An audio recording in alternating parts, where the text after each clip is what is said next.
Hello बच्चों, welcome back to my channel. Myself Kashish Midda from KM academy and the another page is chemistry on finger tips. तो आज जो हम शुरू कर रहे हैं दैट इज एमएससी केमिस्ट्री के अंदर जो ओपन इलेक्टिव के अंदर हमारे पास सब्जेक्ट होता है दैट इज इंडस्ट्रियल केमिस्ट्री। तो इसको शुरू करते हैं। पहले हम बात कर देते हैं कंटेंट ऑफ सिलेबस कि सिलेबस के अंदर हमको पढ़ना क्या क्या है, कंटेंट क्या क्या हम पढ़ेंगे। सबसे पहले आ जाता है फंडामेंटल्स एंड हैवी इनऑर्गेनिक और ऑर्गेनिक केमिकल्स पढ़ेंगे, जिसके अंदर क्या क्या पढ़ना है हमको। इंट्रोडक्शन पढ़ेंगे केमिकल इंडस्ट्रीज का, स्कोप और सिग्निफिकेंस क्या होता है, टाइप्स कितने होते हैं, heavy inorganic, organic, fine chemicals, speciality chemicals and petrochemicals, agrochemicals and pharmaceuticals. Then basic concepts आ जाएंगे हमारे, raw materials, intermediates, finished products, batch और continuous process, unit operations, unit processes, जिसके डिस्टिंक्शन एंड एग्जांपल्स पढ़ेंगे।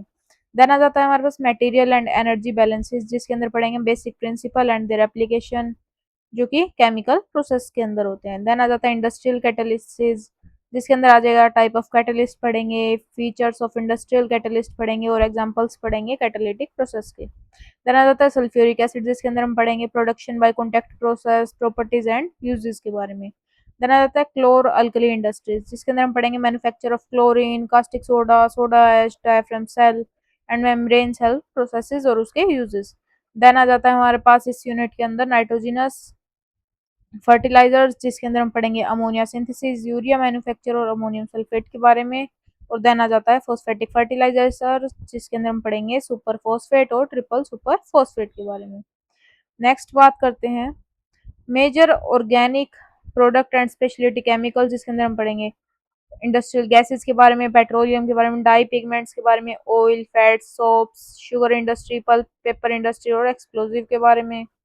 Then आ जाता है हमारे पास pharmaceutical industries, water treatment, industrial pollution and waste management. Then आ जाता है safety in chemical industries.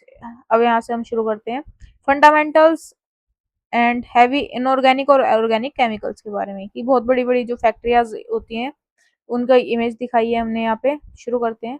Heavy chemicals क्या होते हैं और bulk commodity chemicals. Heavy chemicals जो एक बल्क अमाउंट में, बहुत बड़ी अमाउंट में बनाए जाते हैं, ठीक है, एंड फॉर्म करते हैं बैकबोन ऑफ इंडस्ट्रियल केमिस्ट्री, इसको बोला जाता है। दे आर मैन्युफैक्चर्ड होते हैं उन्हें मैसिव लेवल पे, मतलब कि मिलियंस ऑफ मेट्रिक टन्स के अंदर एनुअली इनको बनाया जाता है। टाइपिकली ऑपरेट होता है, लो प्रॉफिट मार्जिन रखा जाता है, मतलब कि जो चीजें बड़े लेवल पे बनती हैं, बल्क में बनती हैं, उसका जो प्रॉफिट मार्जिन होता है वो बहुत कम होता है। एंड सर्व होता है एज एसेंशियल रॉ मटेरियल की तरह, इसको सर्व करते हैं फॉर डाउनस्ट्रीम, जैसे कि fine chemicals, polymers, pharmaceuticals, fertilisers and consumer products के बारे में। इसके बाद आ जाता है fundamentals of heavy chemical production. तो इसके अंदर आ जाता है इंडस्ट्रियल स्केल केमिकल प्रोडक्शन जो है रिलाइज करती है उन core engineering and economic principle पे, ठीक है, दैट डिस्टिंग्विश करती है हैवी केमिकल्स को फ्रॉम स्पेशलिटी और फाइन केमिकल सिंथेसिस को।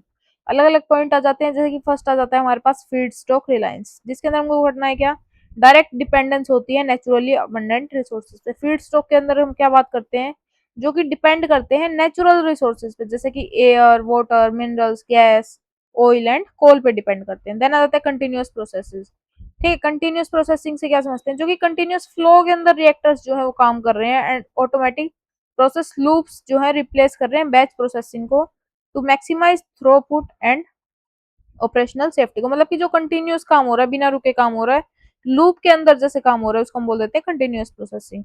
नेक्स्ट आ जाता है atom economy and yield optimisation, ठीक है। तो इसके अंदर हाई सिलेक्टिविटी होती है, इंटीग्रेशन करते हैं हीट एक्सचेंजर नेटवर्क का, जैसे कि एनर्जी का इंटीग्रेशन हो गया, जो कि रिक्वायर्ड करते हैं minimum energy consumption and waste को, मतलब कि जिसके अंदर बहुत कम जो एनर्जी है वो वेस्ट हो रही है और बहुत कम वेस्ट हो रहा है, उसको टॉपिक को हम इंक्लूड करते हैं इकोनॉमी एंड यील्ड ऑप्टिमाइजेशन के लिए, कि भाई यील्ड ज्यादा है और जो एनर्जी जो यूज हो रही है या फिर वेस्ट हो रही है वो बहुत कम है। देन आ जाता है कैटालिटिक प्रोसेस, इसके अंदर आ जाता है हमारे पास हाई टेम्परेचर या फिर हाई प्रेशर हेट्रोजीनियस कैटालिसिस के लिए, to bypass kinetic bottlenecks के लिए। इसके बाद आ जाता है हैवी इनऑर्गेनिक केमिकल्स के अंदर। हैवी इनऑर्गेनिक केमिकल्स जो है प्राइमरली डिराइव्ड होते हैं from mineral ores, air, water, atmospheric gases से क्या होते हैं, डिराइव होते हैं।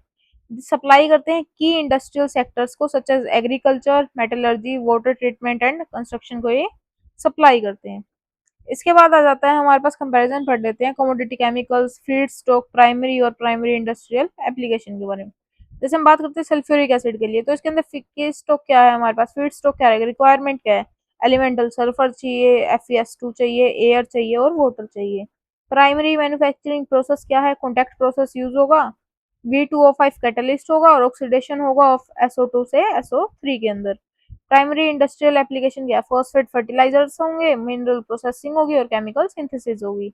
अमोनिया की बात करें तो N2 चाहिए, H2 चाहिए और हेबर बॉस प्रोसेस यूज होता है, और यूरिया, अमोनियम नाइट्रेट और नाइट्रिक एसिड और एक्सप्लोजिव के लिए यूज होते हैं।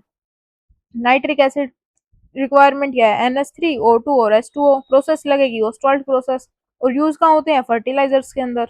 क्लोर alkali, sodium chloride brine water चाहिए, मेम्ब्रेन और डायफ्राम सेल इलेक्ट्रोलिसिस की प्रोसेस होगी, और PVC synthesis, pulp and paper, water disinfection and soap बनाने के लिए यूज होते हैं। इसके बाद आ जाता है सोडा ऐश, Na2CO3, जो कि रिक्वायरमेंट क्या होगी, NaCl, NH3, CaCO3, प्रोसेस कौन सा लगेगा, सोलवे प्रोसेस, और यूज कहाँ होते हैं, ग्लास मैन्युफैक्चरिंग के अंदर, डिटर्जेंट्स के अंदर, केमिकल बफरिंग के अंदर। नेक्स्ट आ जाता है heavy organic chemicals. Heavy organic chemicals जो है डिराइव्ड होते हैं ओवरवेलमिंगली फ्रॉम फोसिल फ्यूल से विया पेट्रोलियम, जो कि रिफाइन करते हैं एंड नेचुरल गैस की प्रोसेस को सर्व करते हैं as fundamental building blocks for polymers, solvents and synthetic materials के लिए।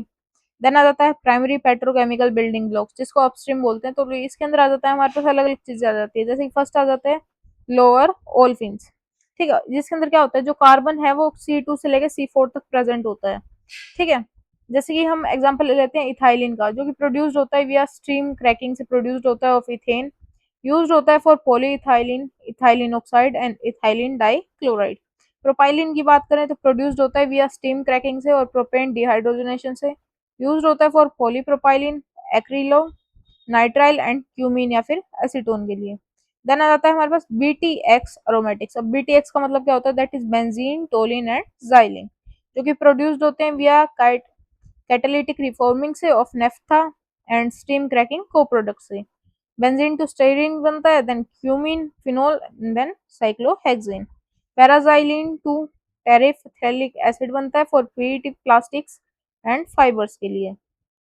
मेजर इंडस्ट्रियल डेरिवेटिव्स की बात करें, जिसको मिड स्ट्रीम बोलते हैं, इसके अंदर आता है मिथेनॉल, जो कि सिंथेसाइज्ड होता है from synthesis gas over copper, zinc oxide, aluminium dioxide catalyst से, यूज्ड होता है formaldehyde, acetic acid and MTO methanol to olefins के लिए। देन आता है फॉर्मेल्डिहाइड, जो कि प्रोड्यूस्ड होता है बाय कैटालिटिक ऑक्सीडेशन या फिर dehydrogenation of methanol over silver और आयरन मोलिब्डेनम कैटलिस्ट के लिए। देन आ जाता है इथाइलिन ग्लाइकोल, जो डिराइव्ड होता है from ethylene oxide, hydration critical होता है for polyester manufacturing and coolants के लिए। की chemical transformation and reaction types की बात करें तो फर्स्ट आ जाता है reforming and synthesis gas production.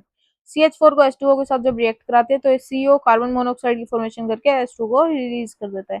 Catalytic oxidation की बात करें 2SO2 प्रेजेंट था, O2 के साथ रिएक्ट करा है, क्या किया इसने 2SO3 की फॉर्मेशन कर ली। देन थर्मल क्रैकिंग की बात करें तो CnH2n+2 की फॉर्म में प्रेजेंट है, स्टीम किया, क्रैकिंग हो गई, C2H4 प्लस में C3H6 और अदर हाइड्रोकार्बन की यहाँ पे फॉर्मेशन हो जाएगी।